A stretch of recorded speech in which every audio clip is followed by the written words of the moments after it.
Hello hi guys, how are you? I am Neeraj Tiwari. Welcomes to listeners, viewers and subscribers. Guys, कैसे हैं आप सब? मैं उम्मीद करता हूँ स्वस्थ होंगे, मस्त होंगे, अपनी तैयारी में व्यस्त होंगे।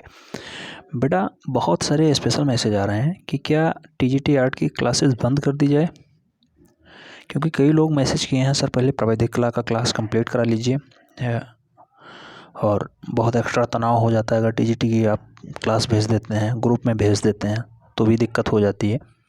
क्या ऐसा है? कमेंट के माध्यम से ज़रूर बताएं।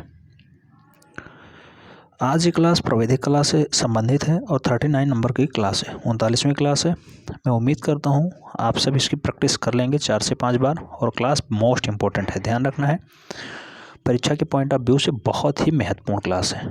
ठीक है, आइए देखते हैं क्लास को। कहा गया है क्वेश्चन कह रहा है एक निर्दिष्ट वर्ग का ख ग घ के बराबर एक समचतुर्भुज बनाओ। बेटा, जो लैंग्वेज कहा जा रहा है, लैंग्वेज का विशेष ध्यान देना है। एक ही पेपर होना है प्राविधिक कला का, ये ध्यान रखना है। और 3 घंटे 15 मिनट आपको मिलता है।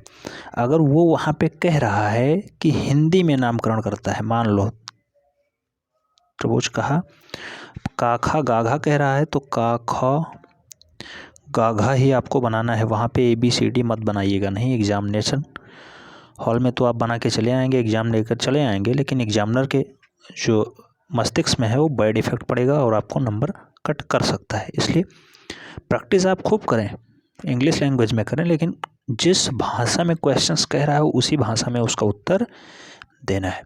अब सेक्शन सी का सेशन हम लोग कर रहे हैं, तो यहाँ रचना विधि आपको अवश्य लिखनी होती है। सेक्शन सी में रचना आपको अवश्य लिखनी होती है। क्वेश्चन आपने ढंग से पढ़ लिया है। निर्दिष्ट वर्ग है जिसे काखा गाघा के नाम से बनाया गया है, उसे समचतुर्भुज में कन्वर्ट कर देना है। कहने का मतलब इसका ये है कि क्षेत्रफल समान हो, बस क्षेत्रफल समान हो, बिल्कुल समान रहेगा। आप इस साइड में फिगर देख रहे हैं, लेकिन मैं ऊपर आपको ढंग से समझाने का प्रयास कर रहा हूँ। पहले आपको एक वर्ग बना लेना है बेटा।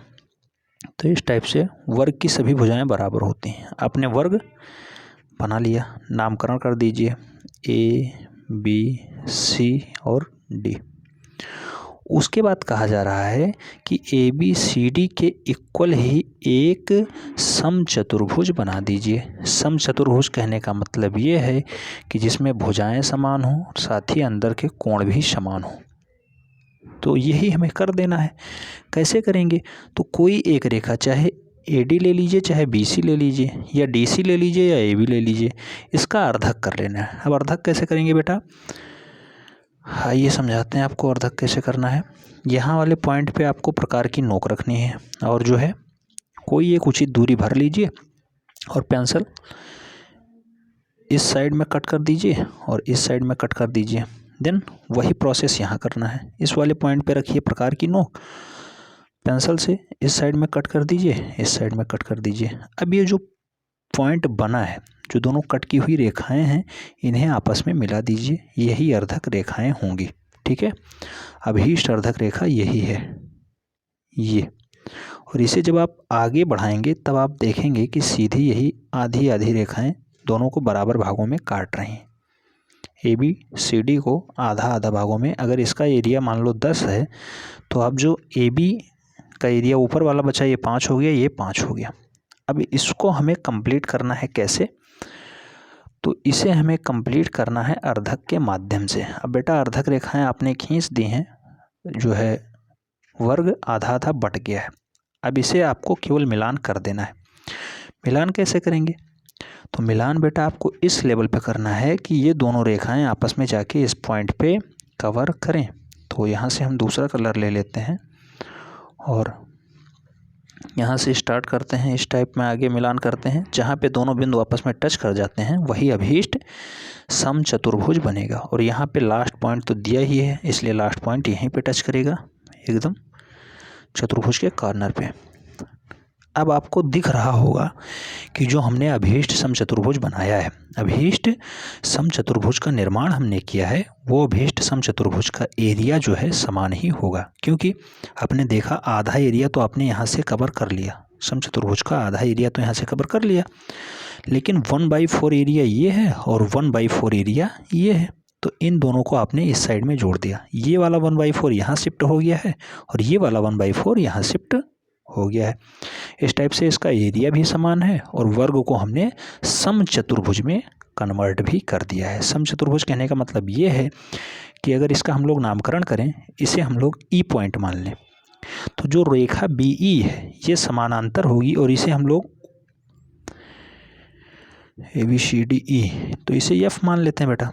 तो जो रेखा बी ई है वो एफ सी के समानांतर है और जो रेखा एफ बी है वो सी ई के समानांतर है। अब हमें अगर रचना विधि लिखनी होगी तो हम लोग लिखेंगे, सबसे पहले हमने वर्ग ए बी सी डी को बनाया।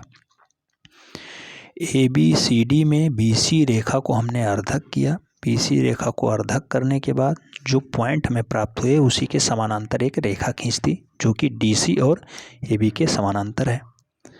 डी सी ए बी के समानांतर है, ठीक है, हो गया। अब रेखाओं की जो एंड पॉइंट है उन्हें थोड़ा सा आगे हमने बढ़ा दिया।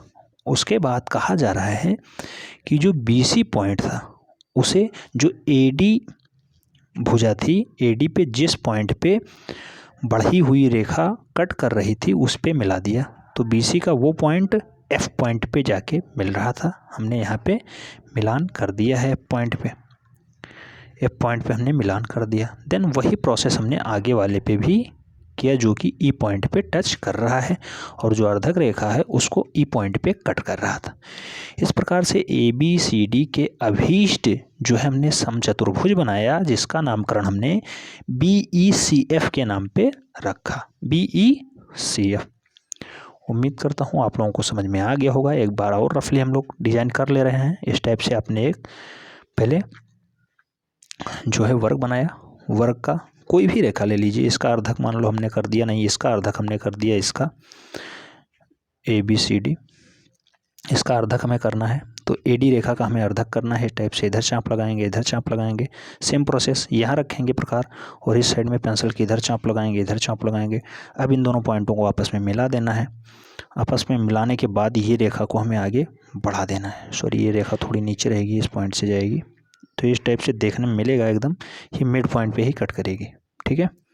देन हमें काम क्या करना है, इस वाले पॉइंट को यहाँ से हमें मिला देना है और यही प्रोसेस आगे वाले पे, ये बढ़ी हुई रेखा आगे और जाएगी, इस पे हमें कर देना है। बस यही काम है, जो जो आपने किया है वही वही आपको लिख देना है। रचना विधि में इसका नामकरण कर देना है। ए बी सी डी आपने था, मान लो इसे ओ रखते हो, इसे पी रखते हो तो इस टाइप से नामकरण हो जाएगा। अगर प्रश्न पत्र में आपको हिंदी में दे रहा है तो आपको हिंदी में ही लिखना है बेटा, क्योंकि एग्जामिनर जो बैठता है उसके दिमाग पे क्वेश्चन वही रहता है, उसमें नामकरण पे वो विशेष ध्यान देगा और आपका नंबर कट कर सकता है। और एक ही प्रश्न आपको करना है, 16 अंक आपके पक्के हो जाएंगे, इसलिए तनको गलती नहीं करनी बेटा। कहने का मतलब ये है कि थोड़ी सी भी गलती नहीं करनी है। उम्मीद करता हूँ सबको समझ में आ गया होगा। अगर समझ में आ गया है वीडियो को लाइक कर दें, फ्रेंड्स के बीच और शेयर करें जिससे अधिक लोग लाभान्वित हो पाएँ और प्रावैधिक कला की जो है विविधता को समझ पाएँ। क्या है प्रावैधिक कला, कैसे लोग इसमें बेनिफिट्स ले सकते हैं, बिना बीएड किए हुए कैसे लोग टीजीटी दे पाते हैं। आप सब जानते हैं टीजीटी विदाउट बीएड के आप नहीं दे सकते, लेकिन यही एक ऐसा सब्जेक्ट है जहाँ पे आप विदाउट बीएड किए हुए भी कम पैसे में एक अच्छा कोर्स करने के बाद आराम से आप बीएड दे सकते हैं, वो टीजीटी दे सकते हैं। ठीक है बेटा, मिलते हैं नेक्स्ट वीडियो में, तब तक के लिए जय हिंद।